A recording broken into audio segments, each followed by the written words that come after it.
Assalamualaikum warahmatullahi wabarakatuh. Berikut ini adalah pembahasan soal USP BKS Matematika Wajib tahun 2020. Selamat belajar. Kemudian ke soal nomor 6 di sini. Nah, suatu ujian yang diikuti 100 siswa memperoleh rata-rata 35, median atau nilai tengahnya 40, dan simpangan bakunya 10. Nah, di sini kasusnya karena rata-ratanya terlalu rendah, otomatis nilai tersebut dikalikan 2, kemudian dikurangi 5. Nah, sekarang ditanyakan adalah mediannya.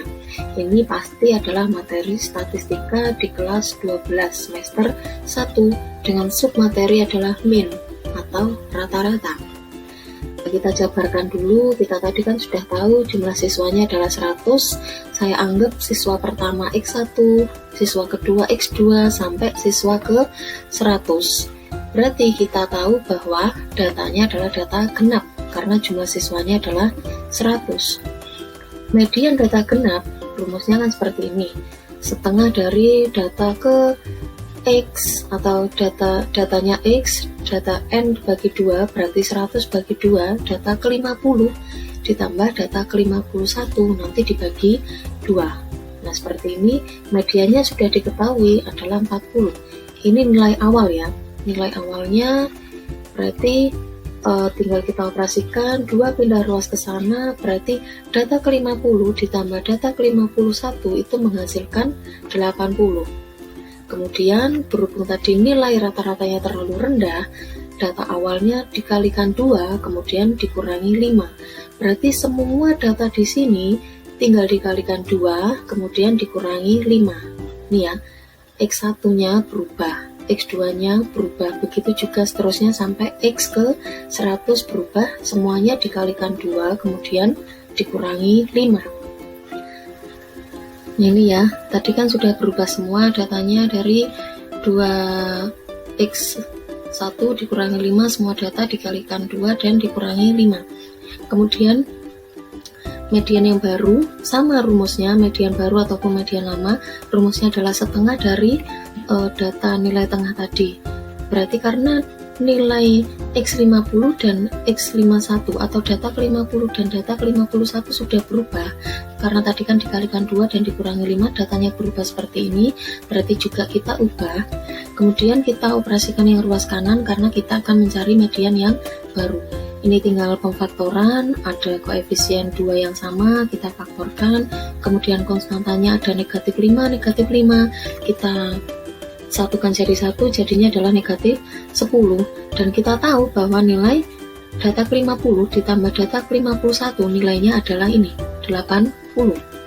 Berarti tinggal kita substitusikan, di sini digantikan oleh nilai 80, berarti 2 kali 80, 160 dikurangi 10, 150 dikalikan setengah, hasilnya adalah 75.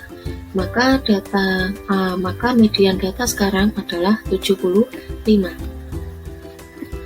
Lanjut ke soal nomor 7. Nah, ini diketahui nilai turunan fungsi f dengan nilai x-nya adalah negatif 1 dari fungsi f di x-nya adalah sekian, bentuk pecahan ya. Bukan diketahui maksud saya, ini ditanyakan nilai turunan f jika x-nya adalah negatif 1. Kalau bentuk pecahan otomatis ini adalah turunan parsial nanti. Turunan ini ada di kelas 11 semester 2. Dengan submaterinya adalah turunan parsial. Ini ya, dulu kita misalkan kalau bagian atas atau pembilang kita misalkan U, bagian bawah kita misalkan V atau bagian penyebutnya. Terus kita butuh masing-masing turunan dari U dan V. Turunan dari U atau bagian atasnya adalah 5, turunan dari V atau bagian bawah atau penyebutnya adalah 2x. Rumus turunan parsial adalah begini, perkalian tinggal disilang ya, U aksen V, terus V aksen U, tinggal dibagi dengan V kuadrat. Tinggal kita substitusikan sesuai rumusnya, U aksen berarti 5, V-nya berarti 5x min 2, V-nya, maksud saya V-nya adalah x kuadrat plus 1, kemudian dikurangi turunan V2x, dikalikan U-nya adalah 5x min 2, tinggal dibagi dengan V kuadrat ini. Kalau saya operasikan hasilnya, maksud saya maaf, tidak dioperasikan, langsung saja kita substitusi karena yang ditanyakan adalah nilai X-nya sama dengan min 1. Kalau dioperasikan nanti kita terlalu lama. Semua nilai X kita ganti dengan nilai min 1. Ini tinggal min 1 kuadrat, hasilnya adalah 1 tambah 1 berarti 2. Terus di sini 2 kali 1 2, 5 kali 1 5. Kalau dikurangi, maksudnya min 1 kali 5 adalah min 5, kalau dikurangi 2 hasilnya adalah min 7. Ini min 1 kuadrat 1 tambah 1 2 kuadrat begini. Kalau kita operasikan 5 kali 2 10, ditambahkan 2 kali min 7 min 14, hasilnya segini. Berarti nilai turunan dari F jika X-nya adalah min 1, hasilnya juga sama dengan min 1. Soal nomor 8, ditanyakan nilai simpangan rata-rata dari data sekian. Ada 5 buah data, datanya adalah 5, 6, 8, 5, 6. Ini adalah materi statistika di kelas 12 semester 1 dengan submaterinya yaitu penyebaran data. Untuk mencari simpangan rata-rata, semua penyebaran data kita butuh yang namanya X-bar atau rata-rata atau min. Rumusnya adalah seperti ini. Datanya boleh diurutkan, boleh tidak, tapi misal diurutkan boleh, tidak juga boleh karena ini sangat sedikit ya, datanya cuma 5. Misal ini saya urutkan, berarti datanya seperti ini. Kemudian kita hitung X-bar-nya dulu. Ini nilai simbolnya kurang gini ya, harusnya X-bar, rata-ratanya atau X-bar ini ketemunya sama dengan 6. Kemudian tinggal kita substitusikan ke rumus. XI maksudnya berarti datanya, berarti data pertamanya kan 5 dikurangi rata-rata. Karena 5-nya ada 2, kita hitung 1 kali saja, nanti tinggal dikalikan dengan 2 ditambah 6 dikurangi rata-rata. 6-nya juga ada 2, tidak perlu kita hitung 2 kali, cukup kita kalikan dengan 2. Data yang terakhir yaitu 8 dikurangi dengan rata-rata, dibagi banyaknya data yaitu sama dengan 5. Kalau kita hitung berarti 5 kali 6 adalah min 1. Berhubung ini nilai mutlak, hasilnya positif. 2 kali 1 berarti 2. Ini 6 dikurangi 6, 0.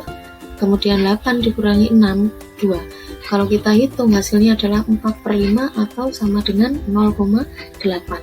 Jadi simpangan rata-ratanya adalah 0,8. Kemudian lanjut ke soal nomor 9. Diketahui kubus ABCDEFGH dengan panjang rusuk 4/3 cm. Nah ini ya, jika titik A ke titik jarak titik A ke titik K, jika K-nya adalah titik tengah CG, yaitu ini yang ditanyakan adalah jaraknya. Materinya di sini adalah dimensi 3 di semester 1 kelas 12 dengan submateri jarak antar titik. Saya gambarkan kubusnya. Titik A-nya ada di sini, titik K adalah di pertengahan CG. Yang ditanyakan adalah jaraknya. Berarti jarak itu adalah panjang ruas garisnya. Panjang garis berarti ini yang kita cari nanti, AK. Nah ini bisa pakai cara apapun terserah kalian. Misal di sini saya pakai segitiga siku-siku, bantuan segitiga siku-siku. Misal saya pakai segitiga ini, segitiga ACK. Kalau saya gambar di sini, kita kan sudah jelas sudut C ini adalah sudut siku-siku. Berarti kita tinggal substitusikan masing-masing rusuknya. Rusuknya tadi adalah 4/3. Kalau kita cari berarti CK adalah separuh dari rusuk, berarti separuhnya 4/3 adalah 2/3. Kemudian AC adalah diagonal bidang, maka panjang AC /2. Ini pakai cara cepet ya. A-nya adalah rumusnya, berarti kalau saya substitusikan rumusnya, rusuknya adalah 4/3 dikalikan /2, rusuk AC adalah 4/6. Kemudian kalau kita cari jarak A ke K, berarti kita cari sisi miringnya AK. Jadi panjang angka adalah sekian. Ini ya, tinggal kita substitusi AC kuadrat ditambah KC kuadrat sekian. Berarti hasilnya adalah 6 akar 3. Maka jarak titik A ke titik K adalah 6 akar 3. Soal nomor 10, diketahui kubus ABCDEFGH dengan panjang rusuknya 6 cm, jarak antara titik B ke bidang AFC adalah berapa senti? Ini adalah materi dimensi 3 di semester 1 kelas 12 dengan submateri jelas ya. Ini titik, ini bidang, berarti yang ditanyakan adalah jarak titik ke bidang. Saya buat gambarnya dulu, kubus. Ini adalah segitiganya AFC, jarak dari titik B ke bidang AFC. Ini kalau saya lanjutkan, dia pasti bertemu di titik H.